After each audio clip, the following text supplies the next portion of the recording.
আবারও বিভিন্ন দোকানে খাদ্য দপ্তরের অভিযান। দোকানে খাদ্যের গুণগত মান বজায় রাখতে সদর মহকুমা শাসকের নির্দেশে শনিবার বিকেলে খাদ্য দপ্তরের আধিকারিকরা ত্রিপুরা বিশ্ববিদ্যালয়ের সামনে এবং আমতলী বাজারে বেশ কয়েকটি দোকানে অভিযান চালিয়ে মেয়াদ উত্তীর্ণ খাদ্য সামগ্রী বাজেয়াপ্ত করে।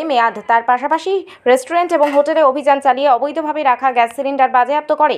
এই অভিযানে খাদ্য দপ্তরের আধিকারিকরা ত্রিপুরা বিশ্ববিদ্যালয়ের সামনে এবং আমতলী বাজারে বেশ কয়েকটি দোকানে অভিযান চালাতে গিয়ে প্যাকেট জাতীয় রুটি সহ ঠান্ডা কোল্ড ড্রিঙ্ক জাতীয় কিছু বোতল মেয়াদ উত্তীর্ণ দেখতে পায় এবং তা বাজেয়াপ্ত করা হয়।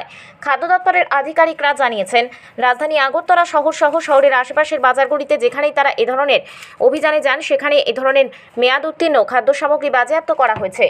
তাই খাদ্য দপ্তরের আধিকারিকরা জানিয়েছেন, শনিবার ত্রিপুরা বিশ্ববিদ্যালয়ের সামনে এবং আমতলী বাজারে যেসব দোকানে মেয়াদ উত্তীর্ণ খাদ্য সামগ্রী এবং গ্যাস সিলিন্ডার করা হয়েছে সেসব দোকানের মালিকের বিরুদ্ধে তারা সদর মহকুমা শাসকের কাছে পূর্ণাঙ্গ রিপোর্ট পাঠাবে এবং সদর মহকুমা শাসক আইন অনুসারে পদক্ষেপ গ্রহণ করবেন।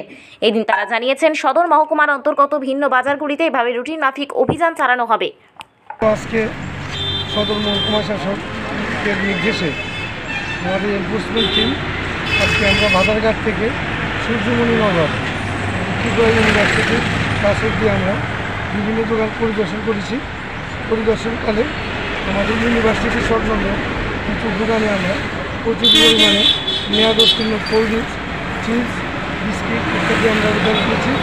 তাছাড়া হোটেল থেকে দোকানের সিলিন্ডার উদ্ধার করেছি।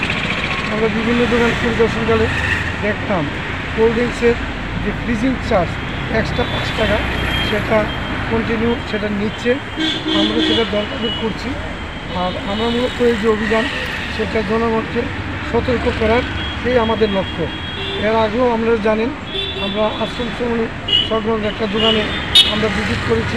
প্রচুর আমরা এক্সপায়ারি রিপোর্ট পেয়েছিলাম। আজকে তাদের আইনি নোটিশ দেওয়া হয়েছিল, হিয়ারিং করেছি।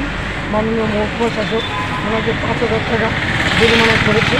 উনি মুখ দেখা দিয়েছেন এই ধরনের কাজ যদি করে কনজিউমার আইন মোতাবেক যা সাজা হবে উনি মাথা বেঁধে নেবেন। তো আজকে মাননীয় মহকুমা শাসকের নির্দেশে এই এলাকা আমরা পরিদর্শন করেছি। যা দর্শনগতি পেয়েছি সবগুলি আমরা মহকুমা শাসকের নজরে নেব। আইন মোতাবেক যা করে উনি করবেন। কী ব্যবস্থা নেওয়া হবে?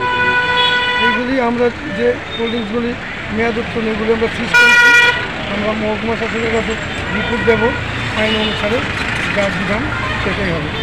এখন পর্যন্ত কতটা ফাইন হয়েছে? এবং কিছুদিন আগে আমরা যেটা করলাম আশ্রম শ্রমণীতে, ওটা আজকে হিয়ারিং হয়েছে, তাকে আমরা 5,000 টাকা ফাইন করেছি।